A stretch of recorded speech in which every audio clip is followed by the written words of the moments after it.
And we are live. Welcome back to Pistons Jack Fan Reacts, where we're here to review and chat about a bit of a chippy game against the Washington Wizards, in which the Pistons got their 37th win of the season. I've got my man Devin joining me in just a moment, and then we have John joining us all the way from Switzerland. After those two, it's currently free airspace. So if you want to jump on, shoot me a DM now, and we can line you up to get you on. But tonight's game, bit of a like the Pistons handled business. I feel like for the most part they did what they were meant to do. The Wizards got close a couple of times in that third quarter and early part of the fourth, but I feel like for the most part the Pistons did what they were meant to do. Six guys score in double digits. Cade with another near triple double. He had a double double, 27 points, 10 assists. Jalen Duran, another dominant game in only 24 minutes. And I think my main takeaway from this is the Pistons are definitely the most chippy team in the NBA. There was multiple instances where I think there was in the last 5 minutes, there was three flagrant fouls called. There was three elbows thrown early in the game. Marcus Smart was getting into it with Stu. Weirdly, Chris Middleton and Cade had a shoving match, which probably the last two guys I would expect to be involved in something like that. But yeah, there was a fair few plays off the ball tonight. It was a bit of an interesting game. Ultimately, the Pistons got the win like we all wanted. And depending on how this Pacers Bucks game goes, I believe if the Bucks win, the Pistons move to the fifth seed, and if the Pacers win, maybe the Pistons go to the fifth as well. But that game is currently a 2-point game in the last quarter, so we'll keep you updated on that. But I'm going to bring up my man Devin now. First time guest on the stream. He's a Pistons Jack subscriber, so shout out to him. And we're going to talk through this game and anything else Devin would like to talk about. But what's going on, man? Thanks for joining. What's going on, bro? Thanks for having me. Hey, man, absolute pleasure. And we got to meet in Detroit at one of the games at Yes. halftime. That was really cool. Just before we get started, guys, I've got my microphone clipped here. I'm trying something new. Just let me know if there's any issues with the audio. I think it should be good, but please let me know in the comments if there is. But Devin, as I always do with first-time guests on the Fan Reacts, talk to us about your Pistons origin story, why you're a fan, and all that kind of stuff. Yeah, man, of course. So, long story short, I lived in Detroit, Michigan my entire life. Born and raised here. So I've been a Pistons fan ever since I can remember. I remember even going to the Palace with my aunt and my brother and stuff like that. So just a super long time fan. So just having that hometown, I guess, like team and just rooting for them and always just wanting us to be good and relevant like we are this year. It's honestly like a dream come true. But yeah, man, just long term, just a Michigan native.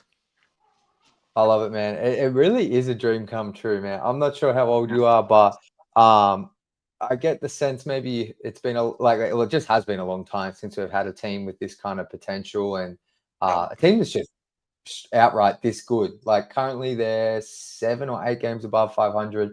I'm waiting for my standings to update here. I mean, I think a lot of people I've had on the stream this year talk about that 2015-16 team that I think won 44 games, had a young Andre yeah. Drummond, KCP, all that. But this team's already better than them, and they have a real star in Cade and some really exciting young players. Where does this team rank, I guess, in your favorite Pistons teams of all time? I would say of all time, I mean, it's definitely up there. And I totally agree that we are way better than that 2016 team because I do remember because I was in high school when they were in the playoffs. I was in my senior year of high school, and we got swept by I believe Cleveland. So I think overall we are just overall just so much better, just a more complete team. Um, all that. So yeah, I would say honestly probably top other than the championship teams, obviously with like Isaiah and all of them. I would say probably top two, three teams that we've ever had, honestly. Yeah, no, it's a really special group, and the potential, like they're all so young. I think Yeah. that's what's so exciting is Cade's a star, an outright star. Like I've seen major podcasts like Bill Simmons saying he's got him on his All NBA second team. Like You know, coming into the season, we were just like, at least I know I was trying to push like all star, but now that right? seems like way undervaluing how good he's been. And then it's the young guys that are leading the charge, really. I mean, Jalen Duran stepping up in the past 2 months. Jaden Ivey was awesome before he got injured. It's Yeah. it's just it's just such an exciting time to be a Pistons fan, and I know this is by far my favorite Pistons team of all time. Oh In yeah. my 13 years of being a fan, and it's not even close. So, let's talk a little bit about tonight's game. We were going back and forth in the group chat, so I've seen kind of what you thought about the game, but Yeah. in terms of what you're expecting, how did the Pistons go tonight? Yeah, I mean, I would say for the most part, just as expected, to be honest. I did not think, as I said in the group, I did not think it would be as chippy. That was, Yes. like you even said, even like Middleton and Cade, that was just so random, Like I get those Really suck, was. but like, and they're frustrated, but like, like again, like we've been there, obviously. So, I think, well, like, obvious win for us. I think we'll win pretty easily again Thursday. But yeah, overall good game, but and yeah, enjoyed it.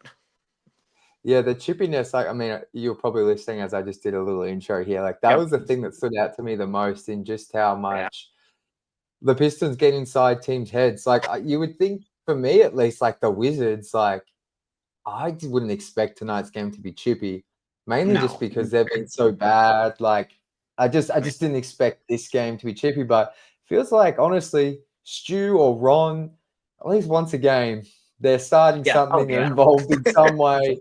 Yes. And I mean, I know I love it. Like, do you love this side of the Pistons? Like that they're kind of pissing teams off and there's these Oh little, yeah. they're not fights, but you know what I mean? Like teams are Correct. getting riled up by the Pistons. Absolutely, yeah. I love it. I mean, that's just again like that is Detroit basketball, like especially like going back in the day and stuff, like the bad boys and stuff, like that's what Detroit's known about. So yeah, absolutely. I love every minute of it. No, it's so fun, and even Marcus Smart like telling Stu like Yeah. that's not a foul. He's saying that's a foul, it, like shut up or something. Like there's some other words in there which we can't repeat, but I was Right. just watching Stu's not even really reacting. It's just I love that Yeah. we're just so inside teams' heads, and I mean the Pacers might be the only team that get inside the Pistons' head, but it's just awesome because it just seems to fit all the successful Pistons teams of the past, and it Right. feels like this team's being in that. They've still got to prove a lot, but the two championship winning Pistons teams, it feels like this team's got a very similar mold in terms of the characters and the way they play and that kind of thing. Absolutely. Um, can I ask you, Devin, since this is the first time I've had you on the stream, what were your expectations for this season, all the way back in August, September, October? Yeah. That's a really good question, man. I last year I physically went to probably about 8 to 10 games. I guarantee go to at least 10 a year. At Yeah. this point I'm probably just gonna get season tickets, but Yeah. especially for next year. But I mean honestly my expectations after knowing all of the moves that we did, after the new coach, after Tobias, Tim, Beasley, all them, I mean, it definitely was anything better than last year was what I told like all my coworkers, my friends, and like all of them. Yeah. I was like, even if we do 25, 30 wins, like I would be happy. Like it Yeah. cannot be as bad as last year. So I thought our ceiling was probably 40 wins. I thought that was Yeah. like before the season started the absolute most that we would get. Like I never in a million years thought that we would be this good this quick in just 1 year. Like we have more wins now, I seen the other day, than we had the last 2 seasons combined.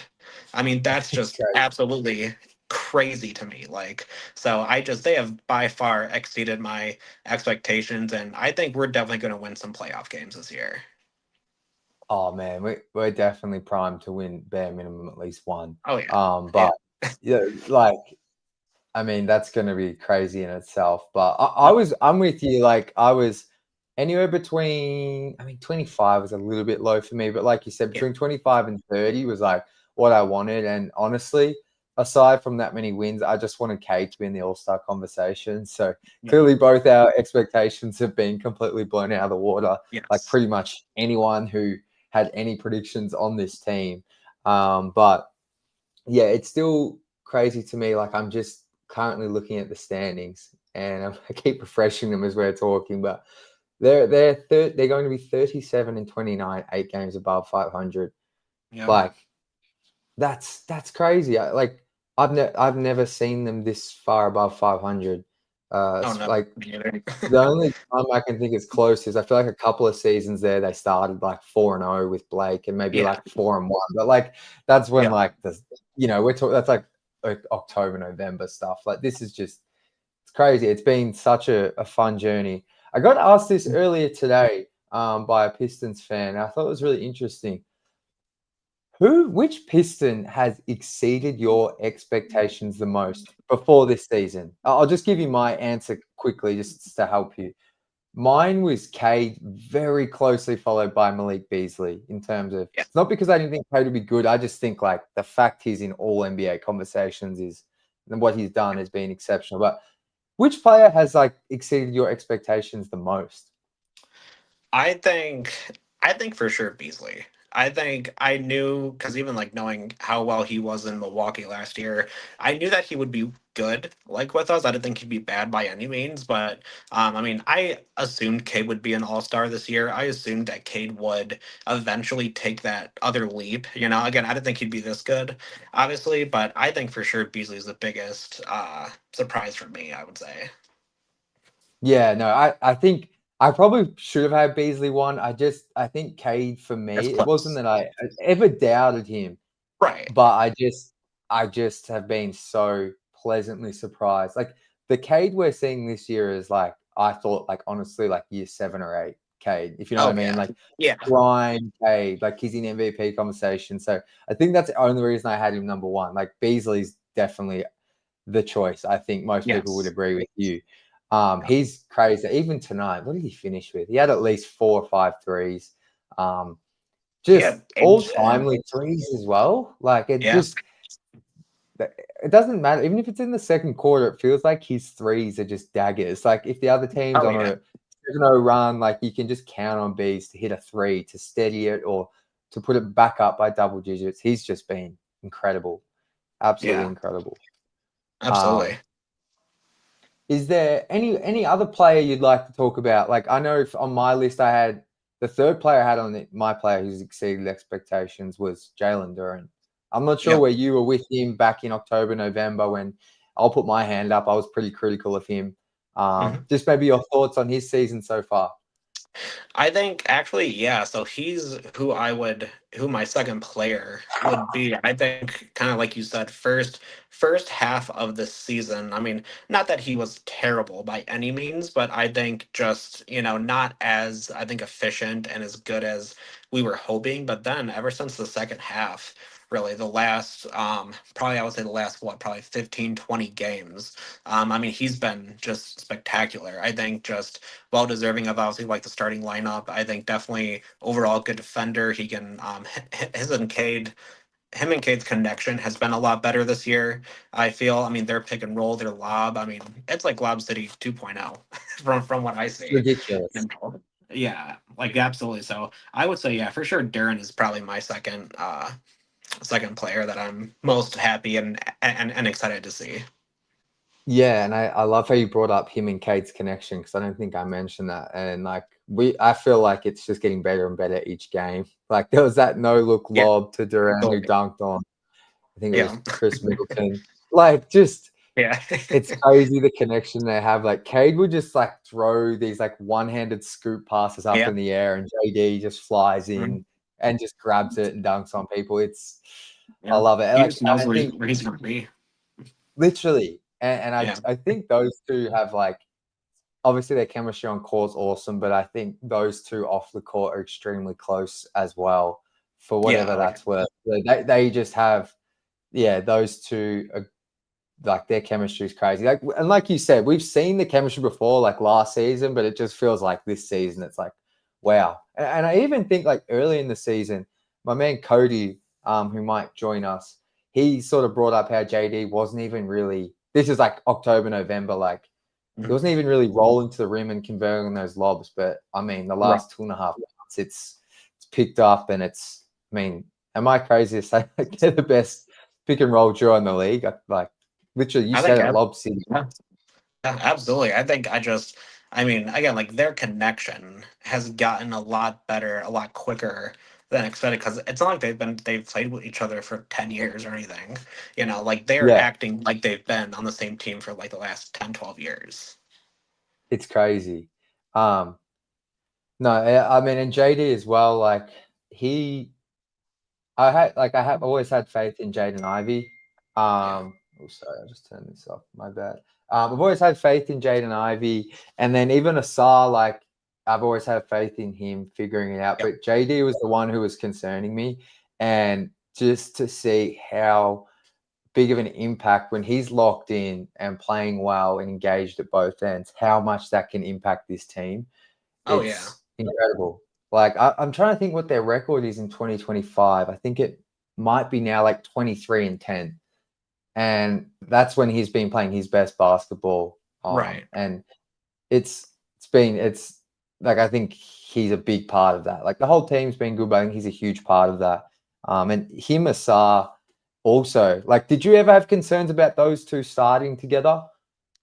Um, a little bit. Yeah, just because especially with I had the most concern when Asar came back from injury was my biggest concern. I just didn't know how well he would be. But I mean, I would say also has also exceeded my expectations. Especially coming back from injury and just again, he's been a lot better than I thought. So not per se a lot of issues with them together in the starting lineup. I think I definitely like it because it makes us big. But yeah, super happy with how they've been able to connect and everything too.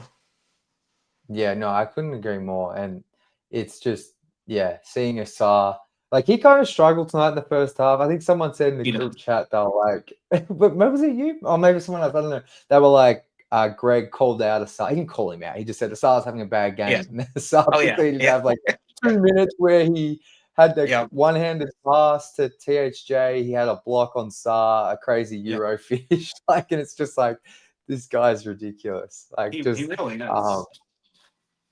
he's so unique. He's so unique. Like I'm still not sure like what he pans out to be in the NBA. Like I know he's going to be a good player, Right. that's for sure, winning team. But it's just like I still kind of have no idea what sort of like what he's going to look like as a scorer, I guess. But he's just so unique. The stuff he can do.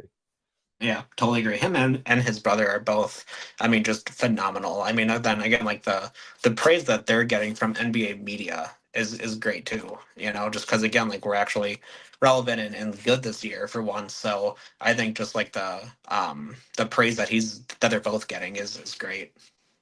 No, it's awesome, man. And Devin, final alternate to you.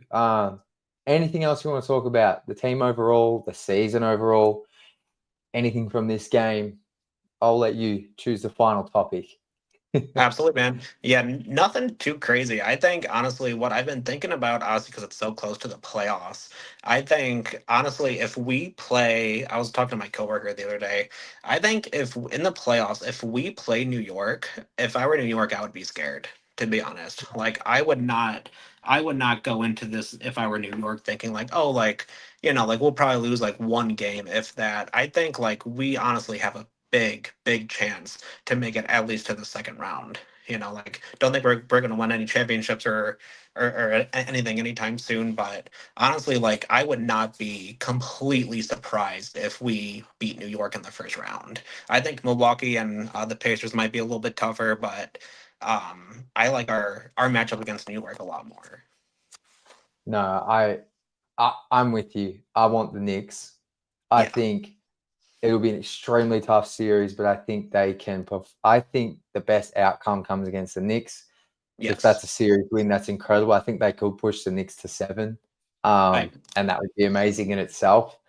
Yeah. The Pacers and Bucks, whilst they're lower in the standings, present some matchup problems. Or the It Pacers does. one, honestly, is just purely a mental thing. I'm just scared of like the Pistons just unraveling. I just think I don't long term. I'm not worried about them as a rival. It's just this season in Yeah. particular, they're so much balled up that I'd be a Yeah. little bit nervous. Like even with Tim Hardaway Senior constantly saying stuff about Yeah. Tyrese Halliburton, which I do like, but I know that would Yes. just feed into the Pacers wanting to beat down on the Pistons. So Yeah. I'm with you. That's kind of going to be my last thing to ask you. Which team do you want? And I'm with you. It's the Knicks. But Yep. look, is there anything else you'd like to say, Devin, before I let you go, my friend? Nope, I'm all good, man. I just wanted to say again, thank you for everything that you're doing. I love the community and everything that you're doing for Detroit, and keep it up. And I hope to be on many more of them. You're a legend, man. You're welcome. After every single game, whenever you have the time. I love the hoodie you've got on as well. That's a sick Yes. hoodie. I need to get one of those. Oh, but thank you. Yeah. it's cool. I love the warm ups. That's a sick hoodie. Yeah. So, but thank you so much, bro. Thank you for coming to say hi to me at halftime. It was so nice to meet you and get a Of course, you photo. too. Hopefully, I'm back soon. But yeah, man, appreciate your support a lot, and we'll have you on very soon. Absolutely. Thanks, man. Appreciate it. All right, catch you, man. Talk soon. Yep. Bye. Devin, what a legend. Absolute legend. It was so nice to meet him in Detroit. And uh, I saw someone asking about the group chat we're referring to. And don't worry, it's not something exclusive. I'm just going to bring up the question. Uh, we do have John joining us as well from Switzerland. Very excited to talk to him. It's been a while since we've had him on. I've sent him a link. So if you're watching, John, just click on that when you're ready. Oh man, who said it? I'm really sorry. I saw the question in here. So basically, uh, I've set up a subscription based, I guess, plan that you can join over on my Instagram. I haven't actually, I probably should have posted about it on Twitter for those that follow me from Twitter. But basically, we have a group chat in there. There's all like behind the scenes content from my trip. It does cost $5 Australian per month, which I think is about $3 US. But it just helps support the channel. You get behind the scenes stuff. The group chat's always popping off. I think there's like 25 of us there. And you also get priority to these live streams and all the other stuff I have coming. And you like behind the scenes access to all my upcoming trips, which can't talk about, but there's going to be plenty of exciting content in there. And you'll get extra stuff for extra entries for giveaways, all that. But look, all the information's on there. Go check out my Instagram. You'll see a big subscription button on my profile. So hit that and you can read all about it before you even pay for anything. But that's where the group chat is for anyone that's interested. But a couple of comments. We've got a couple of super chats here. My man, Mark. Mark, you're too kind with the super chats, bro. I appreciate you so much. Welcome home, Jack, your legend. Great win tonight. Good to see Cade's turnovers down. Absolutely. And shout out to Mark. I posted on my Instagram stories, but he sent me some of the coolest basketball cards I've ever seen. And I promised Mark I'm going to get these displayed properly. I've only been home in this place for like 2 days. So, but some of these cards, guys, like look at these. I don't know if you can see them. Like they are so clean, so cool. So Mark's something like 8. I think this is my favorite one here. Like this one of Cade is crazy. Like, so Mark, thank you so much for the cards, my friend. You're too generous. I appreciate all your support in the super chat as well. And I think we're getting you up here this weekend. I think we're going to get you up after OKC game if you've got time. So would love to have you up. Jonathan, super sticker. Appreciate you, my friend, as well. Thank you so much for joining the chat, joining the show, and donating any money. It's like I said, it helps keep the show going and helps just grow Pistons Jack. And like, it's got my name on it, but this show and the page is truly just to bring Pistons fans together. So I really appreciate your guys' support. We're going to go through some more comments here. Of course I see. Of course I see the group chat now. So YouTube user, you would have heard me just explaining that. So no, thank you for all your support. Carter, hello. Hello, Carter. I hope you're doing well. The Pistons are 5th at this moment either way. So that is correct. So as my standings are finally updated, the Pistons 37 and 29 sit half a game ahead of the Pacers, are at 35 and 28. I'm just going to check in on that game. So the Bucks are currently up by 2 with 40 seconds to go. So can someone in the chat, if you're watching, kind of just explain if the Bucks win, what happens? Because if the Bucks win, we must stay at 5th, I assume. Yes. And if the Pacers win, maybe we go back to 6th. Is that right? Sure, someone can update me on that. But to be honest, the fact like we're looking at these standings and the Pistons, Bucks, and Pacers are all essentially a game or half a game apart is actually going back to what Dev and I were talking about. It's actually crazy. I agree, Brian. It's going to be interesting. I think that's a perfect way to describe it. I think it's going to be a crazy game, but I think there'll be some more chippiness. For those that missed it, Troy Weaver was back at LCA today. He's in the front office with the Wizards, joined them obviously in the off season, and I was wondering if he was going to come back. And he was there. He's actually sitting in the stands. So, I get, to be honest, like that's. I think it's good to see Troy back there. Like, I might not fully agree with the time he was here. Those last 2 seasons were really rough. Last season was horrible. So I don't blame anyone for having some resentment towards Troy, just purely as like a GM with some of the moves. But I personally like to see him back there amongst Pistons fans. I'm not sure if anyone was booing him or that kind of thing. If anyone's at the game, let me know. But yeah, there's some weird little crossovers between the Pistons and Wizards. So it's interesting. Jonathan Schneider, I hope I'm pronouncing that name right. Jack, you were here. You know these people stand up for themselves as a culture. Absolutely. Absolutely. I know people from Detroit, they don't back down, and this team represents or has taken that on board, and they're winning games. And, like I was talking about with Devin, it's awesome. We love it. Wiz were dropping bows like Dusty Rhodes. I know that was that last sequence. That was crazy with us, like 3 in a row. I don't, the Rashawn Home ones seemed a little bit intentional. I don't think he actually meant to like try and knock Asar out, but he was throwing those elbows to clear space, and you can't do that. I think the Marcus Smart one was accidental, but you never know with Marcus Smart. I'm not sure where my man John is. He might. I know it's very late for him, so he might have fallen asleep.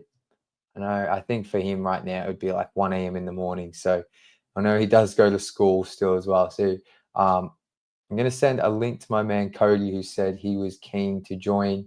So I'm going to flick it through now, and he'll jump up. And then if John's ready, we'll get him up after Cody.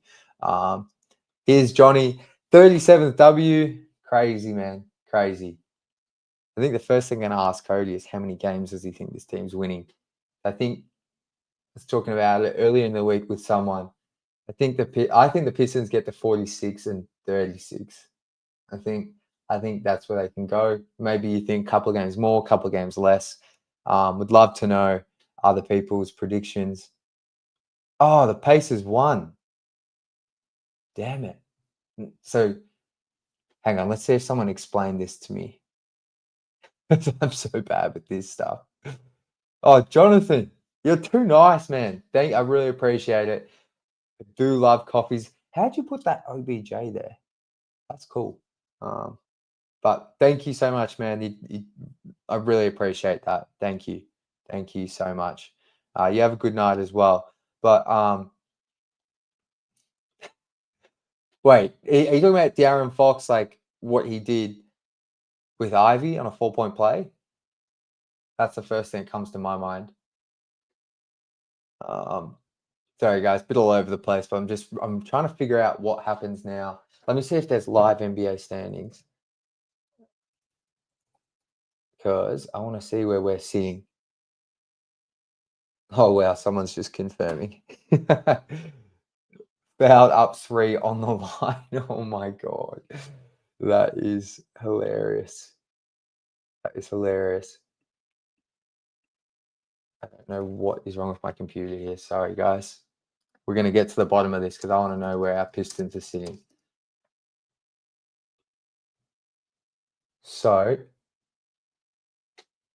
Still haven't updated, damn it. Anyway, we'll get to this in a moment. Sorry, guys. um,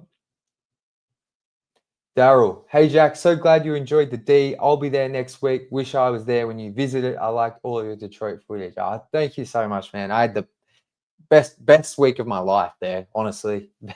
Best week of my life there. It was incredible. As Jonathan said earlier about the people, he mentioned some of the tough side of people standing up for themselves, but people of Detroit were so nice, so warm. Honestly, like I've got nothing but incredible things to say about the city and the people. My only little, it's not a regret, but whenever I get there next, I need to explore the city more because it was just such a crazy week there that I honestly was at my hotel, LCA, or the Pistons Performance Center, just going back and forth between there. So I didn't have as much time as I'd like to explore the city, but from what I saw, it's amazing. It's up and coming. It's rejuvenated. It's awesome. I literally can't wait to get back there. So I'm hoping it's quite soon, but we'll see. But I'll definitely be back at some time in the future, and hopefully we can meet up, my man. But thank you for the support. So this is what I feared, Adam. So the Bucks still fourth, Pacers fifth, Pistons sixth. Yeah, that makes sense. Oh well, we're right there. We're right there. I guess I'll ask you guys in the chat. What's that? What's the ideal playoff matchup for you? I've said mine numerous times. I think me and Devin were aligned in Knicks Pacers. That was all. That's what. Knicks Pistons. Sorry, I think that's the series I'd like to see the most. But Pistons Pacers would be pretty fun as well. Pistons Bucks. I honestly don't want that at all. I'll obviously get excited for it, but I don't want that series. Giannis scares the hell out of me. YouTube user Jack, nobody deserved that trip more than you. You're a great ambassador for the Pistons. Appreciate that, YouTube user. That's too kind. Appreciate your support. You've been in this stream since day one. I see you all across other Pistons content creators supporting their stuff. So thank you so much, my friend. And one day we're getting you on this stream. You're going to come up here. Even if you don't want to put your camera on, I'd love to have you up here. But looks like Cody's just joined us. I'm going to bring him up just now. Cody, what's up, brother, boss? what's going on? Not much. How you feeling? Thoughts on tonight's game? I mean, did what they're supposed to. Mm-hmm. Just got to win. Yeah. No matter what, barring a loss tonight, I wasn't taking really anything away from this game. Yeah. And that's a team that you should beat 9 times out of 10, and they beat them. So, Can I ask? I don't know if we've probably had this chat, but who do you want? I know we were talking about playoffs last time. Maybe we did discuss a bit. Who do you want in the first round? The Knicks. Yeah. Yeah, the Knicks are the Knicks to me are the only answer. And why not? Was the Pacers because I think we're both aligned on this. It's the mental edge, or is it more for you just like genuine matchups as well? Yeah, I don't think we match up well either. Yeah. Who guards Siakam? I don't think anyone can. And then Miles Turner stretching the floor. I mean, we all know Cat stretches the floor as well, but I think the Cat plus Siakam, the thing about the Knicks, again, that I talked about already, I think that unlike Siakam, I think Asar could actually bother Jalen Brunson if he figures out how to guard without fouling, which has been a big problem for him the last 3 weeks. Whereas I don't think even if he's playing really good defense, he can guard Siakam with the length that Siakam has. Yeah, I mean, I just like the Knicks matchup a little bit better. Especially again with. I was going to say, Siakam kind of is the like archetype of player that can be the biggest. Well, he is a Pistons killer, like just a 4-man that can handle, shoot a little bit, create. Like that's kind of the Pistons on defense. Their toughest cover, I reckon, because Asar's probably just a little bit too small. Yeah, and Tobias isn't athletic enough. Yeah. So I don't like, and obviously I don't want to see Giannis in the playoffs. Do you reckon maybe we're discrediting the Pistons? Maybe I got genuinely curious. Like, do you think, mate? Yeah, Giannis is just a beast. He just does scare the absolute shit out of me. like I said on the last stream, I think we're a year away from being like this team could make some noise, and I think probably 2 years away from this team could legitimately contend, which should not be a bad thing to any Pistons fan. I think any Pistons fan would have been jacked if they were the 10 seed this year, and just like having a chance to get in. We're gonna get a legit series no matter what happens. You know, we're 5.5 games clear of the Hawks right now. I mean, there's really no way that any team can catch us at this point, barring the Pistons going 3-13 or 2-14 in their last 16 games. Yeah, you're right. If you look at it, 5.5 games now ahead of the Hawks. Yeah, exactly. So like, maybe is this updated? Sorry, you're 5 games. No, it's right. updated. They're 5.5 games ahead for sure. Yeah, I checked before it came on. I don't see how, again, barring if the Pistons went, let's say 4-12, that would mean the Hawks would need to go, and I think the Hawks have 17 games left.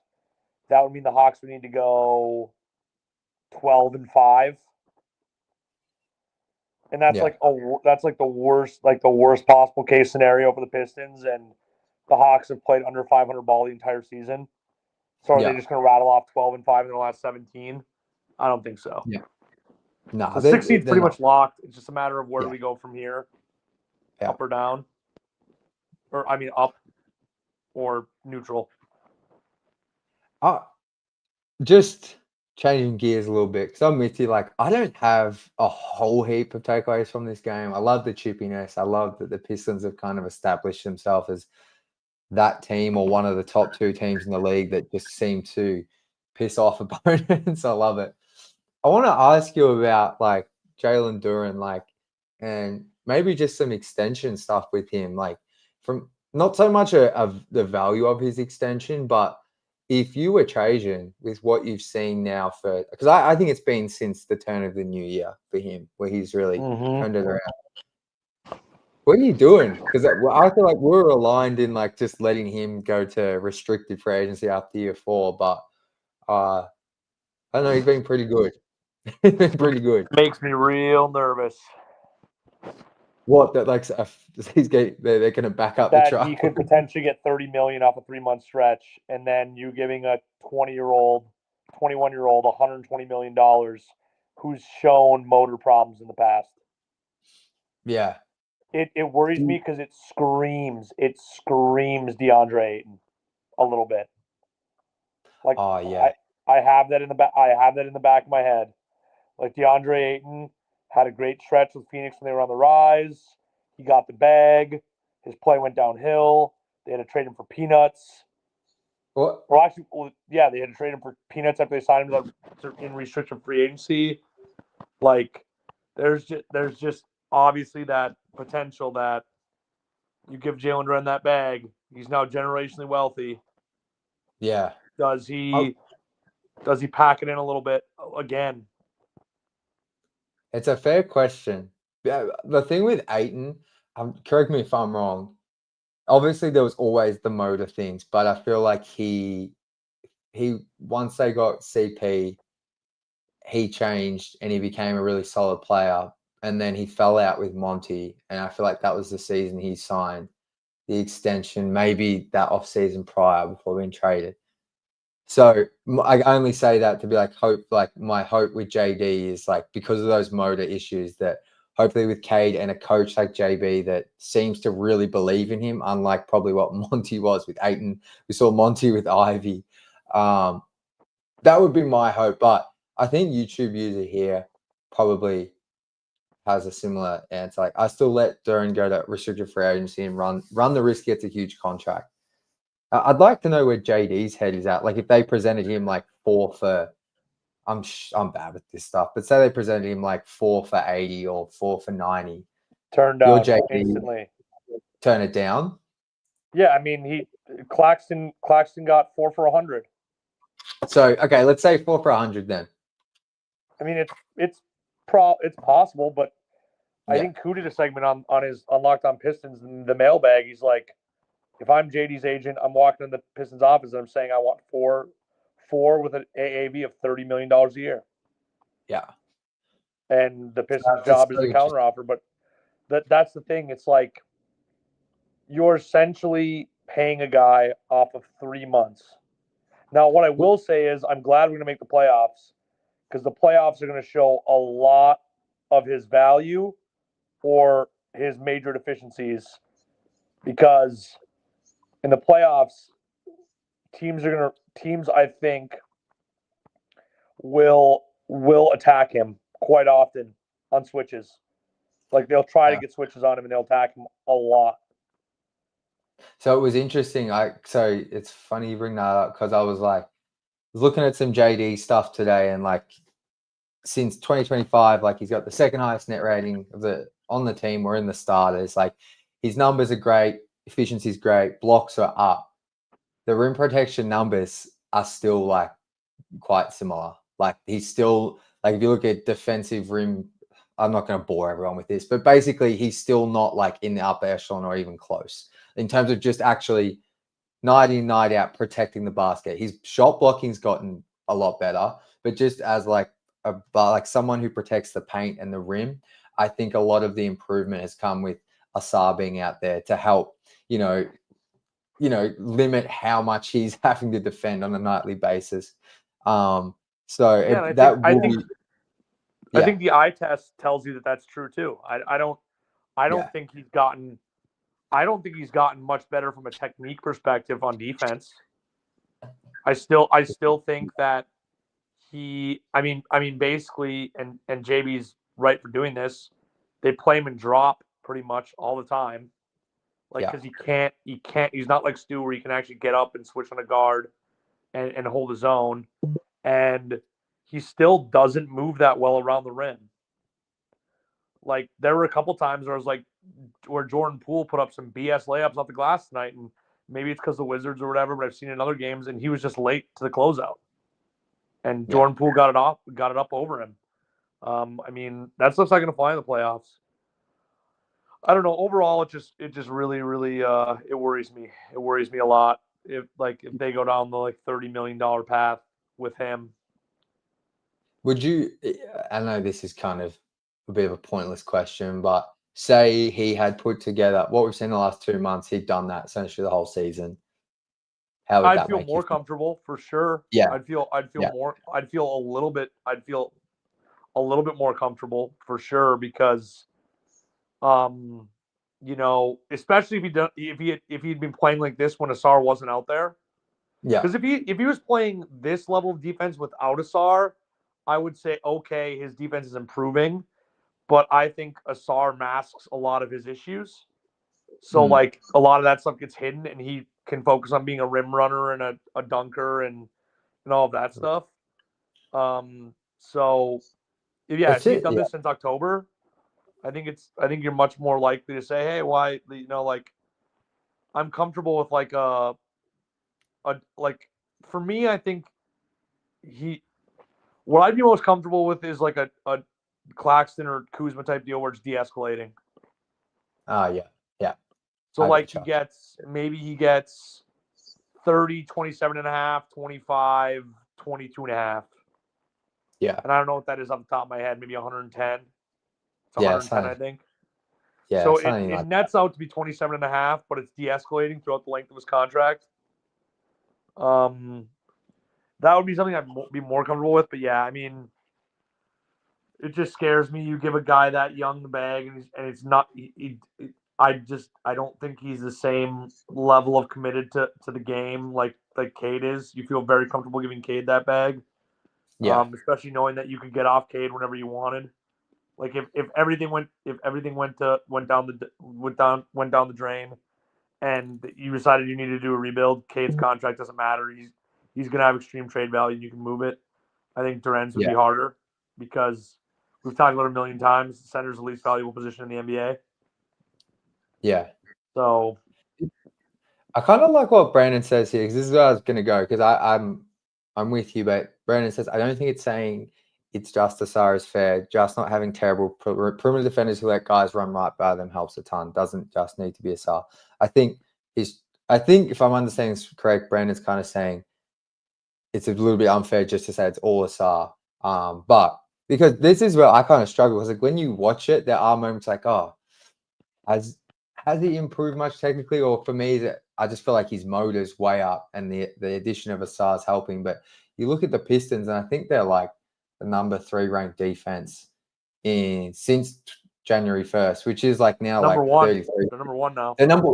So it's like, well, are we being too harsh? am I missing something? Because I definitely don't think I'm the best at watching defense. That's for sure. So it's yeah, just, but I mean, you already said it too. The advanced metrics say he hasn't improved as a rim defender either.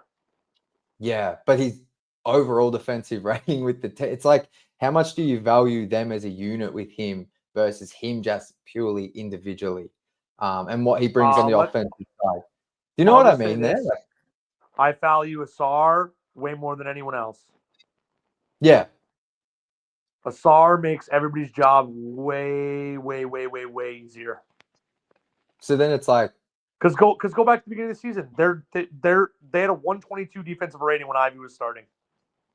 yeah, When Ivy, THJ, Tobias, and Durham were starting, they had a 122.7 net rating, which either means Ivy's the worst defender ever, and it had nothing to do with JD, or it means Asar's the best defender ever, and it has nothing to do with JD, or it's a combination of Asar is helping enough so JD can stay in the right positions and make more plays.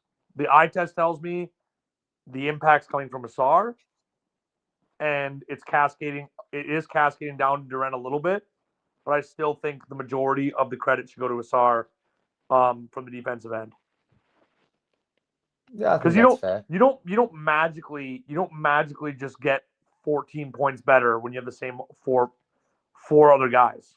It just doesn't happen. Like, yeah, there's no like the logic would tell you, just being a logical person, that doesn't make any sense. Yeah. No, look, I think JD's definitely improved. I think it's more, a lot of it's come from the motor. I think just as a team, their chemistry's grown and they've bought in a lot more as the wins have come.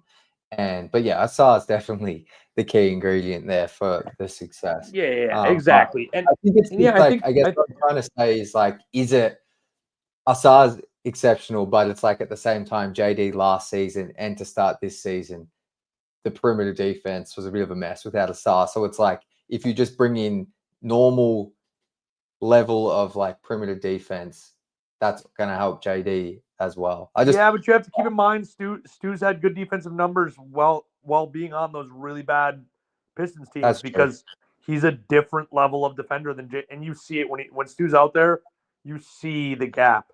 It's so noticeable. Stu contests everything at the rim. He does it a lot without fouling. That's one of my biggest complaints about JD. He's not in the right spot at the right time, and he gets fouls because of it. And there's been plenty of games this year, even during the stretch, where he's picked up 2 fouls in the first 3 minutes. Like that stuff, like Stu, and I know Stu plays less minutes per game, so obviously it's not the fairest comparison, but for the most part, Stu stays out of foul trouble outside of those nights where he's doing stupid stuff, which is not his defensive ability. It's just him being I think a bit of a hothead sometimes. A bit of a goofball. Yeah. That's what I was going to say. I wasn't sure if I heard it right on the broadcast, but is he close to, if he gets another tech, missing a game? 4 more. 4 more. Oh, okay. And does that carry over into the playoffs? Yes, it does. Okay, it does. That's why Draymond got in that series. That's why Draymond, when he kicked what's his name in the balls, he carried over and got the suspension because he got the double tech or the flagrant ejection, and the suspension carried over and all that jazz. Yeah, it carries over, and the thing is, he's on a he's gotten like 3 in the last 2 weeks. Yeah, and he doesn't. I mean, he definitely is deserving of some techs, 100%. But his reputation is right up there with Draymond now. Like, if he even slightly does the wrong thing, he's getting a tech. So we can't be losing him for a game. So I think in the playoffs, he's crucial.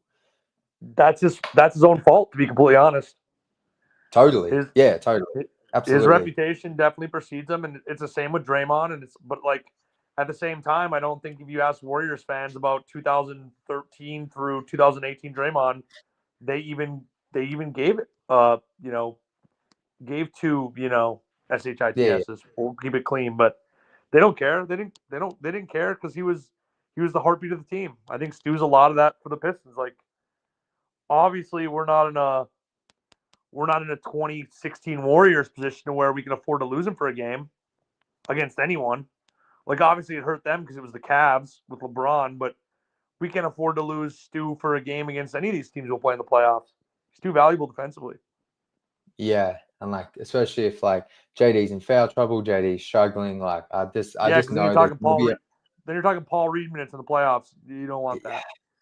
I love B-ball Paul. He's just a little bit small.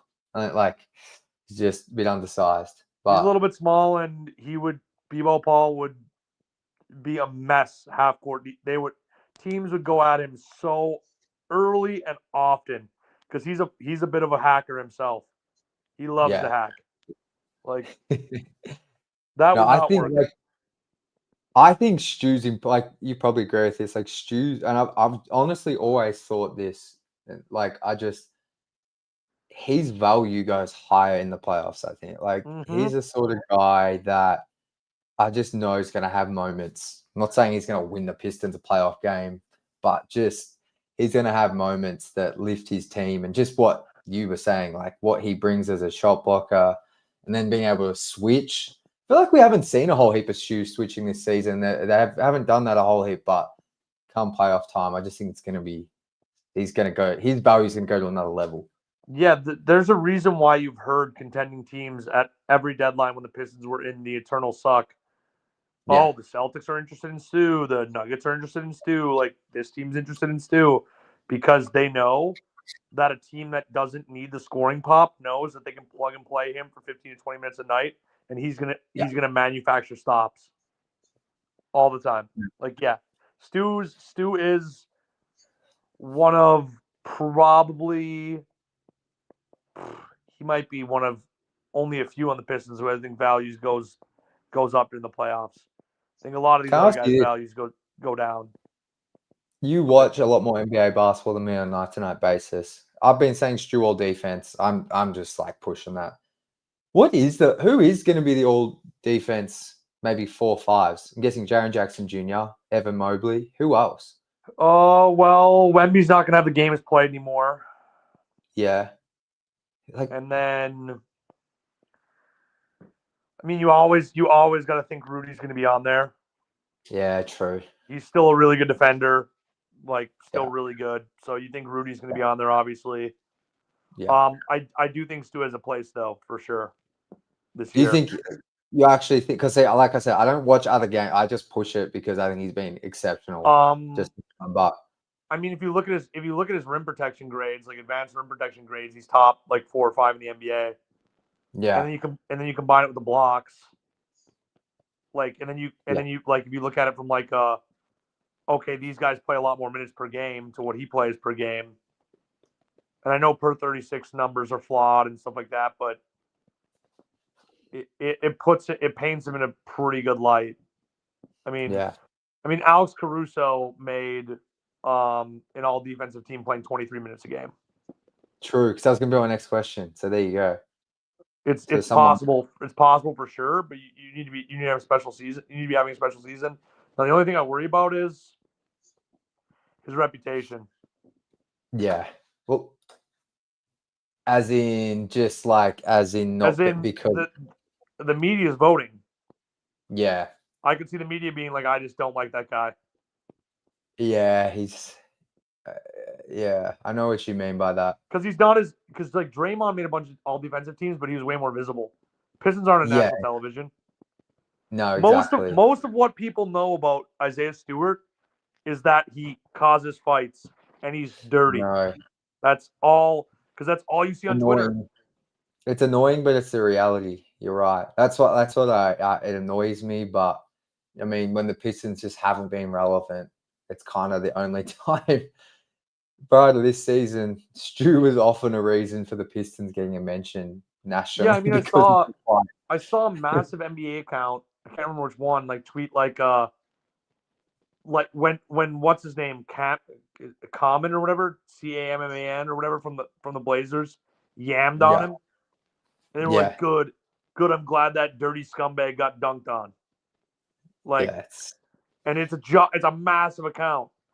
Like, so it's like you kind of know like, and that's who doesn't really watch the Pistons, and like everybody was like dunking on Stu because he got dunked on, and they were like, cook that fraud. He sucks. He's the worst. He's a dirty player. And it's like, these are a lot of major accounts, and they're not media members, but it's like, after hearing what Shaq said about the Pistons today, I don't know if any media member outside of Detroit is watching the Pistons that closely, besides like Bill Simmons and Ryan Russillo. Yeah, Ryan Russillo and like KOC not and in the media anymore. So yeah, and the media that vote, and I think the media that's voting it's like different teams, media members, and like stuff like that. And and there's whether they want to admit it or not, like media members that cover a certain team, but you're always going to favor that team. Like, it's impossible to be biased. So unbiased. I was going to ask you though, Jack, what did you think about Shaq's comments today? I don't care. I genuinely just like don't care, because I don't think, like, just truly, like, you just listed the people's opinions I value, and it's nothing against Shaq. I just don't think he watches Pistons games. Doesn't care. Yeah, but that's the problem with the NBA though.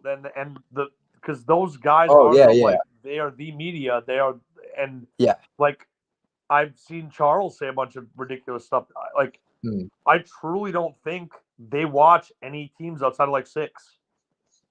And then they're the ones saying, "Oh, the NBA is bad. It's boring. Yada yada yada yada." Like, yeah, it's tricky because it's like, at the end of the day, like, there is only, I'd say there's probably like 4 teams that the general NBA community care about, like, and basketball fans, and like, you can push that. Like, when I worked in the NBL, they're a much smaller audience. It's not even on the same stratosphere, but you can push smaller market teams. You can try.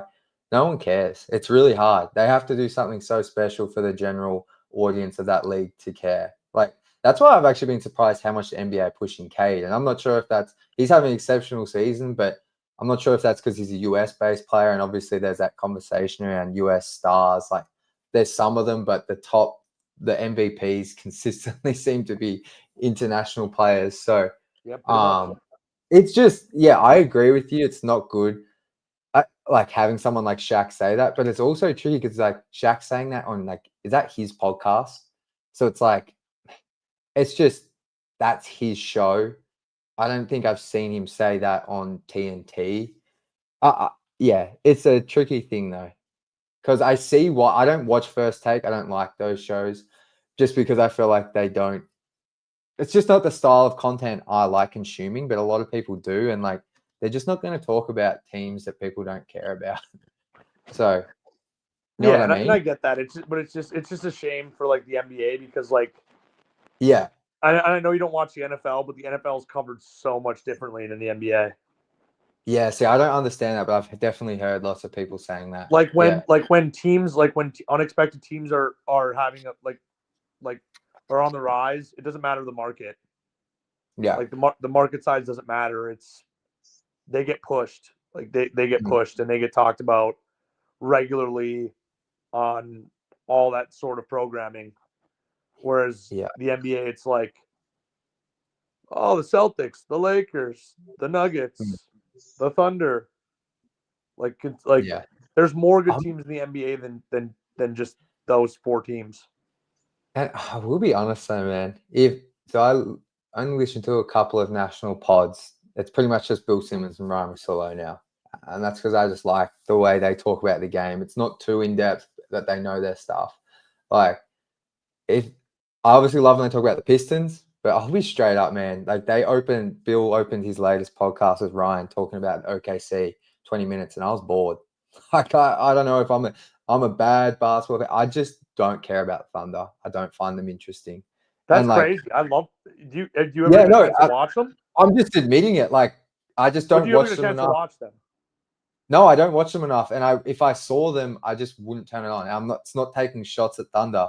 I just don't You wouldn't care want about you them. wouldn't watch the Thunder if they were like on a primetime game and there was nothing opposed. If it was a playoff game, yeah, not. No, I'm not like- even saying a playoff game, like a Thursday night game. They're unopposed, and I would rather watch like the Lakers Warriors, like unless it's like that Lakers team that had all those like in the mid 2000s. But like if any of those big teams are remotely relevant, I'm watching them. I don't know why. Maybe it's the atmosphere of the arenas, the way the they Thunder's like, arena goes crazy. Yeah, no, I'm just telling you, like it's just how I feel. Jack, I'm just you being honest. honestly, I hate to say it, you might be part of the problem overall. You might be But part of the. But is You it a just said I only problem? want to watch the big market teams, basically. I know, but is it a problem though? Like, because Yeah, it's like, for the health of the NBA, but like everything just keeps going up. everything just keeps going up. Jack, ratings are tanked, brother. That's They're because of tanked. social media. So this is social media though. People don't watch games anymore because you get it all on social media. No, Like, people still watch. True NBA fans still watch games. Yeah, but I just think that style of fans like dwindling because you got TikTok, you got Instagram. Like kids don't consume. But see, for that argument, it I that disagree way. because the NFL ratings are like this. Yeah, it's because the Yeah. NFL as well are much better at protecting their content, and it's harder to post about.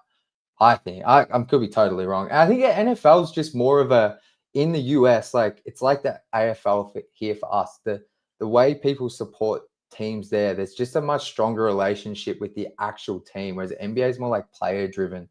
And like I don't know. I'm now talking about stuff. I just don't like I just don't think for the overall health of the league and watching ratings like just crumble. Just having I don't think having the same 6 teams on primetime every single night is good for the league. No, I'm not pushing back on that. I just like sometimes think maybe it's like the Shaq thing kind of sucks, but it's like it's not really that deep, is it? Like I don't know. I'm not saying it's that deep, but I think that type of Yeah. attitude, and you hear it from other guys. It's not just Yeah. Shaq. Like guys in the past who are respected, just constantly Yeah. crapping on the league is why people I think don't respect the NBA as much anymore. Because I'll tell you right now, Yeah. you rarely hear NFL players talking about, oh, the game sucks now. There's guys who say, oh, it's gotten softer because of the rules or whatever, but rarely do you ever hear people say, oh, it's boring, it's a bad product. Like past NBA players say all the time about the product now is that it's a bad product and there's a reason why nobody wants to watch it. Things like that.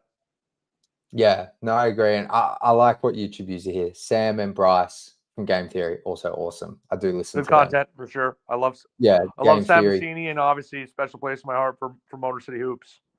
Absolutely. So great shout out. I do listen to them as well. They're an awesome listen. I'm sure everyone here knows. But I'm shocked that you find the Thunder boring. Honestly. I'm just being honest. Like I just wouldn't like if I just saw them playing, like if I turned on League Pass, like I'm just not drawn to them. I'm just not. It's weird. I don't know. It's wild because they legitimately play the best basketball in the entire NBA. Like the best. Maybe I need to watch more. I need to watch more. I love the KD Thunder teams. I love them with Russ and Harden. That team, I used to watch a heap of them. It's just weird. I mean, people get mad about the SGA fall baiting or whatever. That's fine, but like, you will not find a team that connected on defense. Yeah. Hardly ever. Their rotations are just a thing. It's poetry in motion, dude. It's a thing of beauty. Yeah. It's I love like the Thunder are one of my favorite watches in the entire NBA. Yeah, I need to watch more then. They're one of my go-tos for real. They're legit one of my go-tos. Like and that's with the Lakers, the Celtics on. Yeah. I'm watching the Thunder if I get a chance. Like obviously not if it's like Thunder's Wizards and it's like Celtics Lakers. That's a different story. Yeah. But if it's Thunder versus any other good team, like I watched the Thunder and Nuggets games. They played twice this week.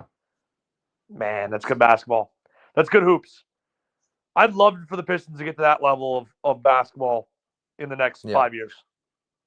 It's really good hoops. I need to watch some more Thunder, but I'm going to wrap it up here in a couple of minutes, Cody, but I've really enjoyed this convo about the ratings and all that. But is there anything else you want to bring up before we wrap it up? No, you just got to win again on Thursday. Gotta win again. Yeah. No excuses. You cannot lose. You cannot lose the Wizards. And then again, I said it last time. Just give me a competitive game against the Thunder. And guess what? Yeah. You will get a chance to watch the Thunder this week, no matter what. You're gonna be watching no matter what, and you're gonna see how crazy their team is. I think I just, and I don't want Pistons fans to overreact, but I think Sundays there's gonna be a Twitter meltdown. I really do. I think the Thunder might smack us about, as the Aussies would say, beat us by a whole heap. But, oh man, Twitter can be crazy, bro. Well, that's what I'm saying. Like I might honestly have to during the playoffs just not even go on because I know how bad it's going to be. Literally not even game to game, quarter to quarter. I can see it now. The Pistons are playing the Knicks. They lead by 8 in the first. At the end of the first quarter, they go into halftime down 4. It is going to be a meltdown of epic proportions. I can already see it. I already know all the accounts that are going to be blowing up, just like going absolutely insane. Like that, like people are not ready for the Pistons in the playoffs. I can tell you that much right now. It's all fun and games now, but the people who fly off the handle during games against the Wizards, they are going to be a mess. Pistons fans don't know what it's like to watch playoff basketball that they care about. Bro, I don't. I know I've watched them in a couple of series, but like it's been so long, and I feel like I just was a different type of basketball fan then, to be honest. So yeah, and I mean, I watch so much playoff basketball that like I know what to like. That's what I'm saying. Like when I say like I don't think they have a chance to win the playoff series, and I know you got to wrap this up. Is like I've just watched so much playoff basketball that I'm just already just getting out of the way in my head, just knowing how this team is built. Like barring a magical run, it isn't happening. I'm just gonna be happy to see them there. I don't think they're gonna get swept, so we're gonna get to see a playoff win for the first time since 2008. Yeah, and that'll be that. I mean, that'll be it. But yeah, I mean, I really hope that Pistons fans can find some way between now and then to temper their expectations a little bit, because yeah, Twitter's gonna be it's gonna be a hellscape. How do you think? Yeah, it could get scary. Could get scary. I'll obviously be on there, but yeah, I mean, it's different. This makes money. This does nothing for my pocket. So I'm gonna protect my own mental health. All right, let's end on this. How do you think you'll feel when they get that first playoff win? Will you be emotional? Will you be like screaming? Will you be like? I'm gonna be jacked, man. I can still remember watching the Pistons play the Cavs when I was in college, when KCP got a pass from Reggie to go dunk, to go down just 198 in the first game, in the third game. So it was that first home game. And I remember me and like 8 dudes, drunk as a skunk, jumping up and down like little kids, like we're gonna win a playoff game. We're gonna beat LeBron. We're gonna get a playoff win over LeBron. Like how jacked we were just to be. And there was 8 minutes left in the game, or maybe 6 or 7, maybe somewhere in the. It was late. It was later in the fourth, but there was so much time. Like it wasn't realistic. It wasn't like, oh, it's 198 with 2 minutes left. Like if we get a stop and a couple baskets, we can win. Like, there was still enough time to where it was like, oh, like LeBron could score 7 in a row right now, and we're not gonna win. But like, I'll be over the moon. Over the moon. I'm not expecting a playoff series win. I don't even know if I might have an aneurysm if they won a playoff series, to be completely honest. So maybe for my overall like well-being and life trajectory, yeah, maybe they shouldn't win a playoff series because I might legitimately die. I go out on top at least, but I think winning one playoff game, it would take me back to when I was like 9 again, and I was watching those teams that won a whole lot of them. So I'm with you, man. I don't know if I'll cry or like Matty Fresh says here, I'm gonna cry if they when they win a playoff game. But yeah, it's gonna be a special moment. I think that's yeah, that'll be really. It's gonna And the be thing cool. that sucks is I kind of want it to be at LCA, but at the same time, then I know that they're not going to win the series if their first win's at LCA. Well, if it's in game 3, you never know. But yeah, I get Yeah, but you got. I do get you. Like you got to get that surprise. you split gotta on you the gotta get one win at, like, let's say MSG, if you want to win the series against the Knicks. Yeah. There's too much pressure to win 2 in a row at home against a seasoned veteran team like that. Yeah. But Well, so selfishly, I wish that was possible somehow. And who knows? Maybe they're the 4 seed, and it is possible. yeah. Well, they can get that 4 seed. I haven't looked too ahead of the schedule, but I mean, you know, the hard part is the Pacers schedule is so easy. yeah, soft. Yeah. But they just lost the Bulls by 20. Obviously, Hallie didn't play, but Hallie's been in and out of the lineup on some weird stuff. Who knows? Maybe they dropped a couple more games they shouldn't.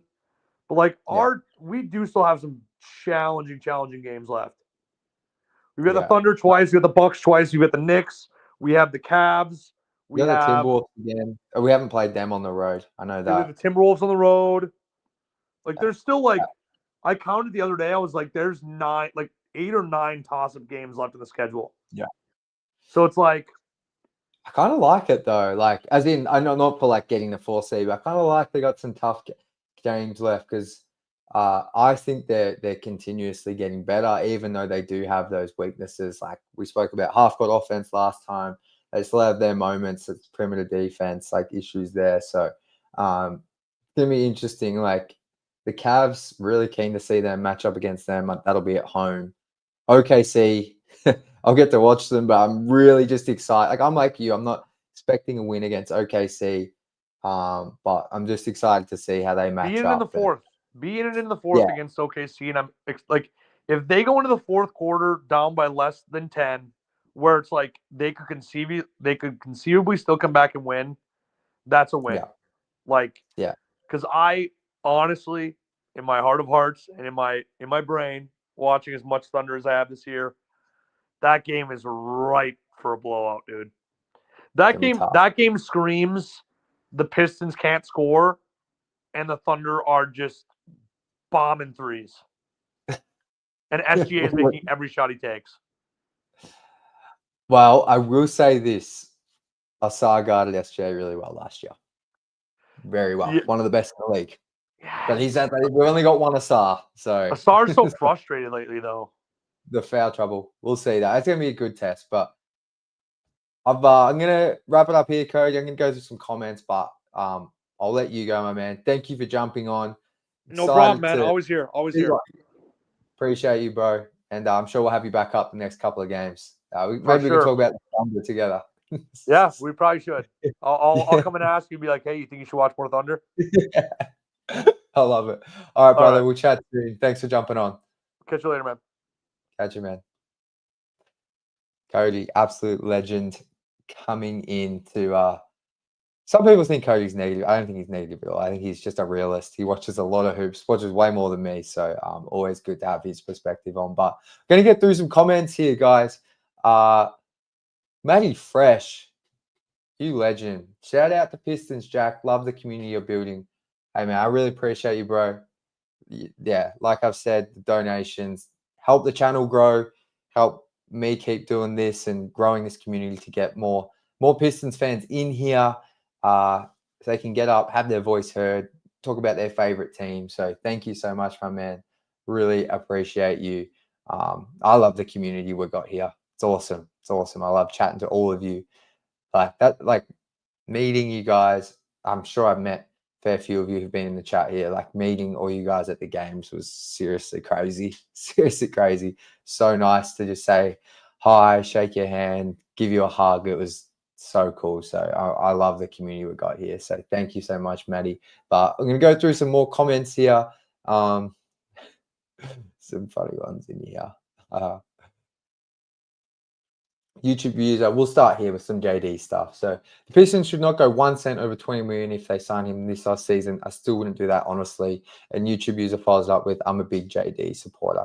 I think you're right. I think Look, I'm by no means an expert with the cap. Never probably going to be an expert with the cap. It hurts my brain. The fact that I think we're having these conversations about JD is a compliment to how well he's played, because we certainly weren't talking about extensions with him towards the end of last season. So shout out to him for getting that motor up and being a key cog in the league's #1 defense in the past 2.5 months. He's been exceptional. Another great game tonight. Couple of huge blocks. And the thing which we probably didn't talk about on the stream that I've loved the most, well, one of the things I've loved the most from him is the fact that he's passing the ball. He didn't actually get an assist tonight, but I know he's averaging pretty much 3 assists to only 1.3 turnovers, I want to say, in his past 35 games. So still probably want the turnovers down a little bit, but I think with JD, something, whilst his passing's always been an intriguing part of his game, the turnovers always up, whereas now they're a lot more down. So he's doing a lot to earn that extension. And yeah, I think it's a huge positive that we're having these conversations. But yeah, as YouTube viewer says, then the motor's right up. He's trying harder, and that's leading to much better results defensively. What else? Brandon S. I think a lot of people said the same sorts of things about Stu's contract. Yeah, smaller contract, but he's like Asar's age, and he's gotten better each year. I think he's worth 25. Yeah, I think a lot of people will be fine with between 20 to 25 if he has an extension at the end of this season. Like Cody said, something like that Nick Claxton deal, he definitely seems worth for sure. But we'll see what Trajan, how he plays it, because like Cody said, we've kind of seen two different JDs this season. He's definitely gotten better throughout this season, but you know, it's going to be interesting for sure. Trajan's got some big calls this summer. He's got the JD extension, the JI extension. Where do you pivot with this team now they've exceeded so many expectations? I don't want to spend too much time talking about that stuff because I'm just living in the moment with this team, but there's some big calls coming up, and it's super exciting that we're talking about the team in this way. Al Bowser says, many of JD's advanced stats have improved dramatically. They have.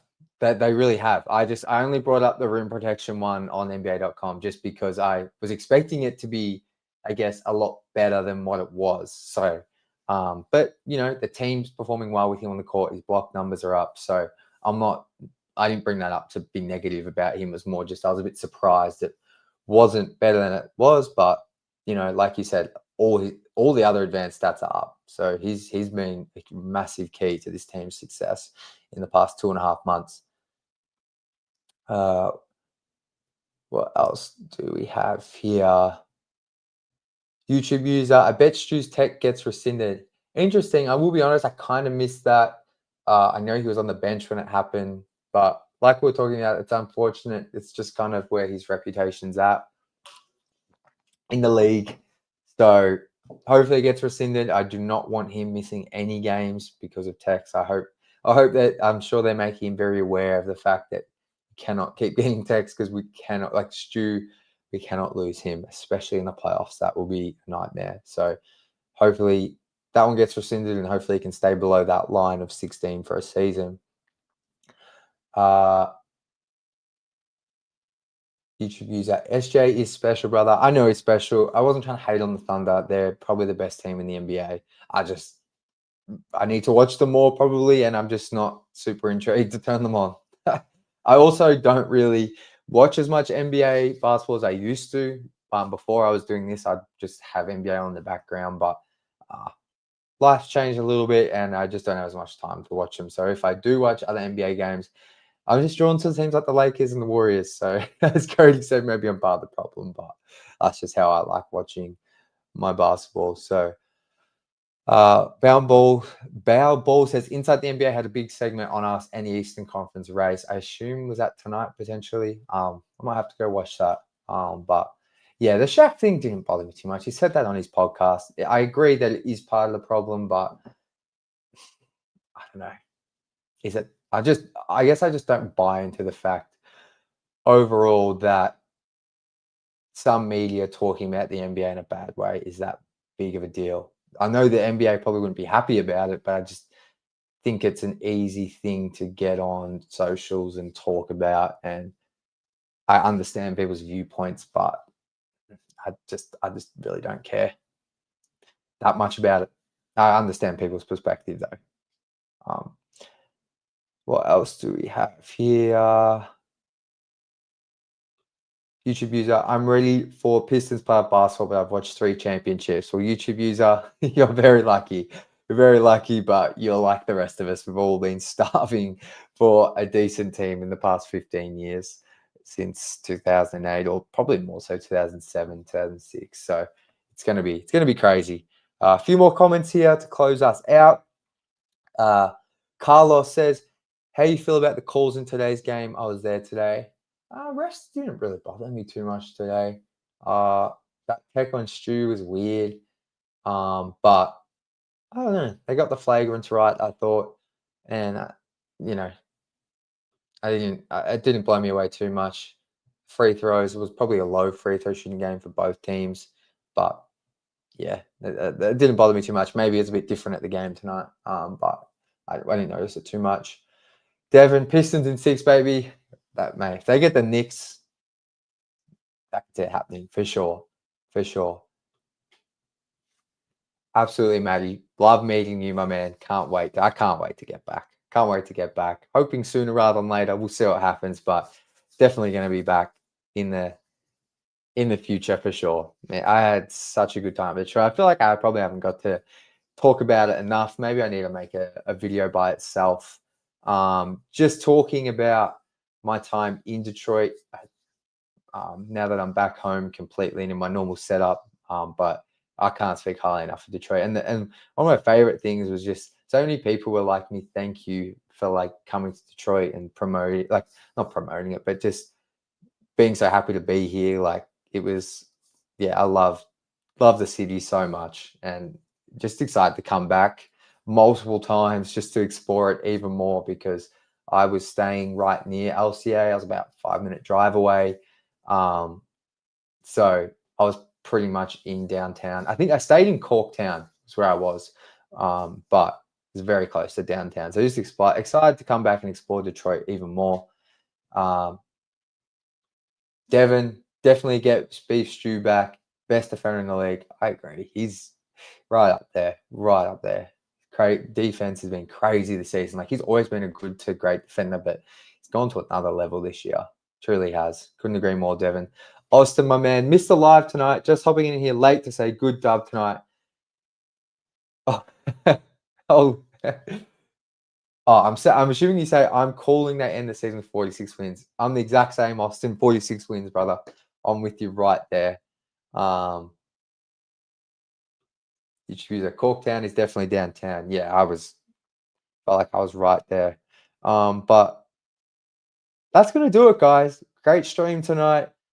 John obviously couldn't make it in the end. I assume he's just gone to sleep. But as you can see, if you check out the YouTube channel, we've got 2 more fan reacts scheduled for this week, and we're going to be doing every game all the way to the end of the season. So please come and join. And just a final plug for the Instagram subscription. If you have Instagram, it's just where we've got the group chat, behind the scenes content, and a lot more coming in that space. There's more info over on my Instagram. But if you want any more information about it, DM me and I'll let you know. But thank you so much, everyone, for joining. Thank you for all the super chats. I really appreciate you guys. And thank you for everyone, as always, creating such good conversation in the comments. I love it. You guys are the best. And we will be back in a couple of nights' time. But until then, as always, go Pistons.